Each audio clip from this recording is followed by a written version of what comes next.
Em Amós 7, o profeta começa a descrever os resultados do iminente julgamento divino, através de uma série de 5 visões. Amós retrata a destruição total da terra, as edificações e seu povo. Nesta seção do livro, 2 frases se destacam: Senhor soberano e meu povo. Como Senhor soberano de todas as nações, Deus possui total liberdade de ação em seu universo, especialmente ao estabelecer sua vontade contra aqueles que rejeitaram sua graça especial. Amós descreve visões perturbadoras, como a de gafanhotos sendo soltos na terra em seu momento mais vulnerável, e a de um fogo devorador que consome a terra. Estas visões simbolizam os julgamentos divinos que estão por vir. Mas, em 2 ocasiões, após as súplicas de Amós, o Senhor decide não levar adiante esses castigos. A terceira visão, a do prumo, é irrevogável, indicando que o julgamento que está por vir, virá. Este capítulo também relata o confronto entre Amós e Amazias, o sacerdote de Betel, destacando a tensão entre a mensagem profética e as autoridades religiosas estabelecidas.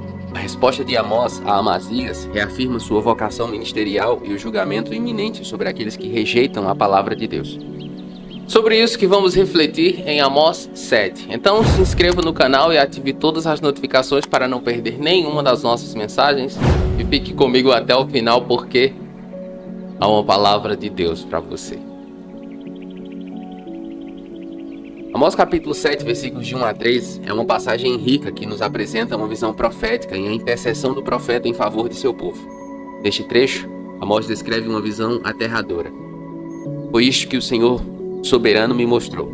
Ele estava preparando enxames de gafanhotos depois da colheita do rei, justo quando brotava a segunda safra. Depois que eles devoraram todas as plantas dos campos, eu clamei: Senhor soberano, perdoa. Como Jacó poderá sobreviver? Ele é tão pequeno. Deus preparando um enxame de gafanhotos para devastar a terra de Israel. O cenário é de desolação, pois os gafanhotos surgem após a colheita do rei, justamente quando a segunda safra começava a brotar.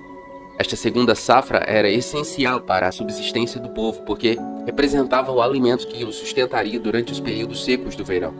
Se perdida, a fome seria inevitável. Os gafanhotos na antiguidade eram uma das pragas mais temidas. Eles surgiam em enxames, consumindo tudo à sua passagem, deixando para trás apenas destruição. Para os habitantes daquela época, um enxame de gafanhotos era uma força incontrolável e devastadora, contra a qual pouco ou nada podiam fazer. E após sua passagem, a escassez e a fome eram consequências diretas. Em Israel, essa praga tinha um significado ainda mais profundo, porque era vista como um instrumento de punição da parte de Deus, uma resposta direta à desobediência da aliança com o Senhor. Mas o que torna esta passagem particularmente poderosa não é apenas a visão da destruição, mas é a reação do profeta Amós. Ao ver a calamidade que se aproximava, Amós não permanece indiferente ou quieto. Ele se coloca diante de Deus e intercede pelo povo de Israel. Mesmo diante da gravidade dos pecados de Israel e da justiça do castigo que se aproximava, Amós clama por misericórdia. Ele pede a Deus que perdoe e poupe o povo. E em um ato de compaixão e misericórdia, Deus atende ao pedido de Amós e decide não enviar a praga de gafanhotos. Esta passagem nos lembra do poder da intercessão e da misericórdia divina. Mesmo diante de nossos erros e falhas, Deus está disposto a ouvir e a mostrar compaixão. E assim como Amós, somos chamados a interceder uns pelos outros, buscando a misericórdia e a graça de Deus em tempos de adversidade. Amós capítulo 7, versículos de 4 a 6 nos apresenta uma segunda visão profética, tão impactante quanto a primeira. Desta vez o profeta Amós vê o Senhor chamando um julgamento pelo fogo. O soberano, o Senhor, mostrou-me também que, para o julgamento, estava chamando o fogo, o qual secou o grande abismo e devorou a terra. Então eu clamei: Soberano Senhor, eu te imploro que pares. Como Jacó poderá sobreviver? Ele é tão pequeno. Este fogo, intensificado pelo calor abrasador do verão, transforma as terras e árvores em combustível, espalhando-se rapidamente e consumindo tudo em seu caminho. O cenário é apocalíptico. As fontes subterrâneas de água que alimentam rios e nascentes secam, tornando impossível conter o avanço das chamas. A terra, que já havia sido ameaçada pelos gafanhotos na visão anterior, agora enfrenta a perspectiva de ser completamente devastada pelo fogo. O fogo, em muitas tradições e culturas, é visto como um símbolo de purificação e julgamento. No contexto bíblico, frequentemente representa a ira e a justiça de Deus em resposta ao pecado e à rebelião. A visão de Amós É um poderoso lembrete da seriedade com o qual o Senhor vê a infidelidade e a injustiça, e até onde sua justiça pode ir para corrigir e purificar. Mas, assim como na primeira visão, o coração da passagem não está apenas no julgamento, mas na resposta de Amós. Mais uma vez, diante da iminente catástrofe, o profeta não se cala. Ele se coloca como intercessor, clamando a Deus para que detenha o fogo e poupe o povo. E mais uma vez, a resposta divina é de misericórdia. Deus decide não levar adiante esse julgamento pelo fogo. Esta sequência de visões e intercessões destaca um tema central do livro de Amós: a tensão entre a justiça e a misericórdia de Deus. Enquanto Deus não ignora o pecado e a injustiça, sua natureza amorosa e paciente busca sempre uma maneira de poupar e restaurar. Amós, através de suas súplicas, torna-se um canal dessa misericórdia, lembrando-nos do poder da intercessão e da esperança que podemos encontrar, mesmo nos momentos mais sombrios. Amós capítulo 7, versículos de 7 a 9, traz uma terceira visão diferente das anteriores, mas igualmente poderosa em sua mensagem. Aqui o profeta vê o Senhor segurando um prumo, uma ferramenta usada por construtores para garantir que as paredes sejam erguidas de forma reta e firme. Ele me mostrou ainda isto: o Senhor, com um prumo na mão, estava junto a um muro construído no rigor do prumo. E o Senhor me perguntou: "O que você está vendo, Amós?" "Um prumo", respondi. Então disse o Senhor: "Veja, estou pondo um prumo no meio de Israel, o meu povo. Não vou poupá-lo mais." O prumo neste contexto não é apenas uma ferramenta física, mas um símbolo da justiça e retidão de Deus. Um padrão pelo qual a integridade de Israel seria medida. A mensagem é clara. Deus está avaliando a nação de Israel, testando sua fidelidade e retidão. E o veredicto é sombrio. Israel, que foi fundada sobre princípios divinos e chamada a ser um exemplo de justiça e santidade, agora está fora de alinhamento com os padrões de Deus. Como uma parede torta que precisa ser derrubada, a nação enfrenta o julgamento divino por não estar à altura do padrão estabelecido pelo prumo de Deus. O que é particularmente impactante nessa visão é a finalidade do julgamento. Enquanto nas visões anteriores havia espaço para intercessão e misericórdia, aqui o julgamento é declarado como definitivo.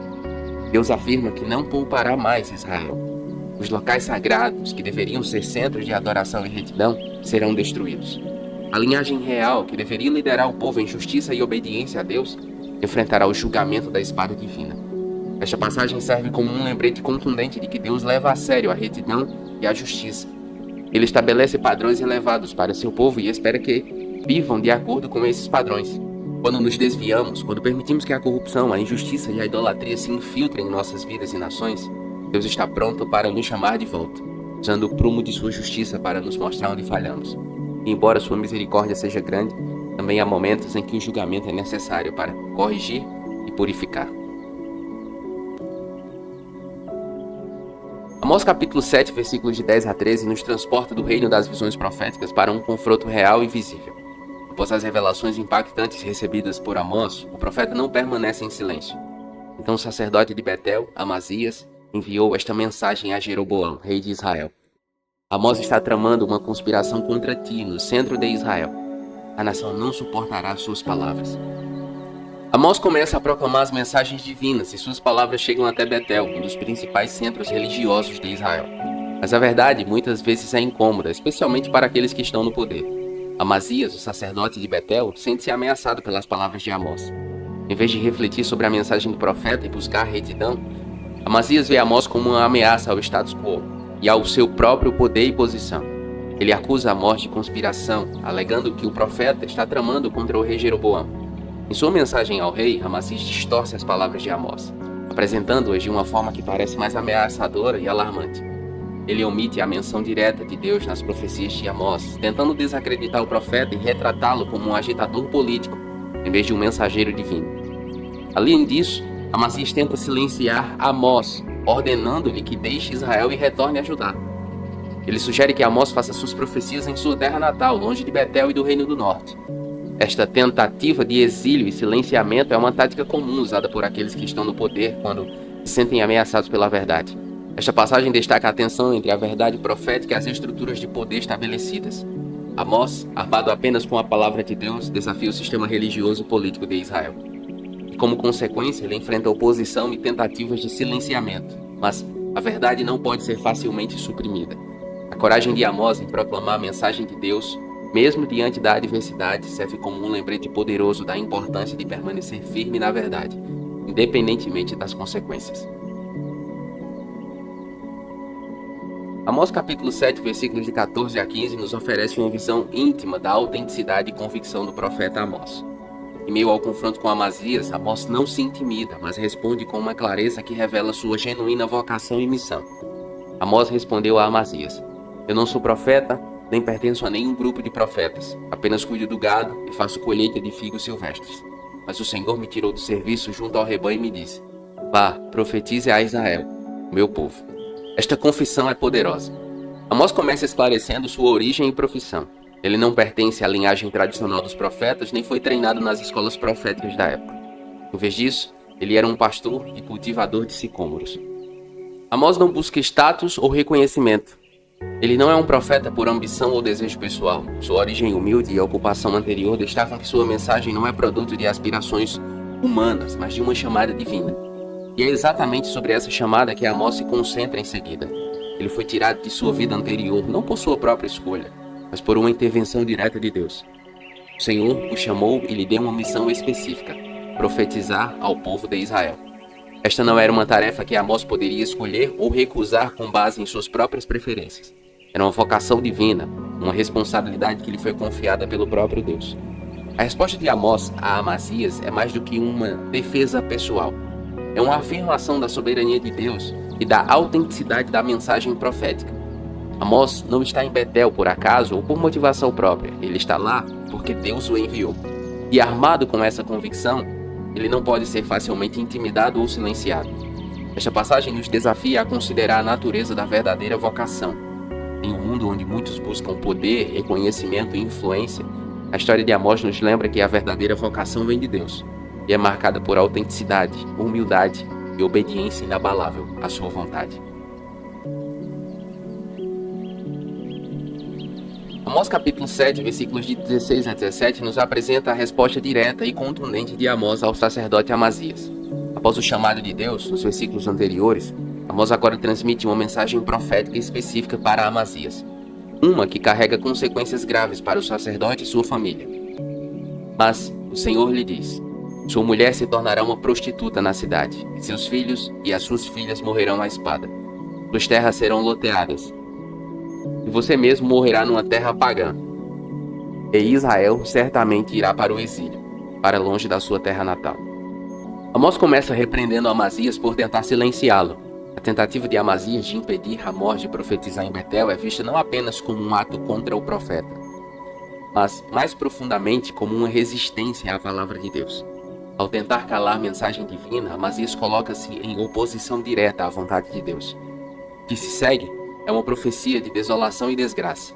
Amazias, que desfrutava de uma posição de prestígio e poder em Betel, enfrentará uma reviravolta trágica em sua sorte.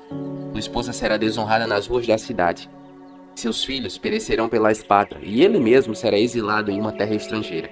Além disso, Israel, o lugar que ele chama de lar, será tomado e sua terra será dividida. Estas não são apenas consequências aleatórias. Elas refletem a seriedade do pecado de Amazias. Ao rejeitar a palavra de Deus e tentar silenciar seu mensageiro, Amazias trouxe julgamento sobre si mesmo e sua família. Esta passagem é um lembrete poderoso das consequências de resistir a Deus. É importante lembrar que, embora Deus seja misericordioso e paciente, há um limite para sua paciência. Aqueles que se opõem à sua vontade e rejeitam sua palavra enfrentarão as consequências de suas ações. Amós capítulo 7, versículos 16 e 17, nos desafia a ouvir e obedecer à palavra de Deus, reconhecendo sua autoridade em nossas vidas e respondendo com humildade e obediência. Assim como Amós, você sente que há um chamado maior para a sua vida e não sabe o que fazer? Adquira o meu e-book Descobrindo o Propósito de Deus para a sua vida e embarque em uma jornada transformadora. Tenha clareza sobre a vontade do Senhor para a sua vida e entenda seu papel no grandioso plano de Deus. E encontre a direção e o propósito que seu coração deseja. Não é apenas sobreviver, é sobreviver com propósito. Para mais informações, acesse o link na descrição ou no primeiro comentário fixado. Nos comentários, faça o seu pedido de oração e nós vamos orar com você e por você. E se ficou comigo até aqui, escreva aí nos comentários, chamados por Deus. Eu vou saber que você ficou comigo até o final. Eu oro para que Deus abençoe a sua vida e até a próxima.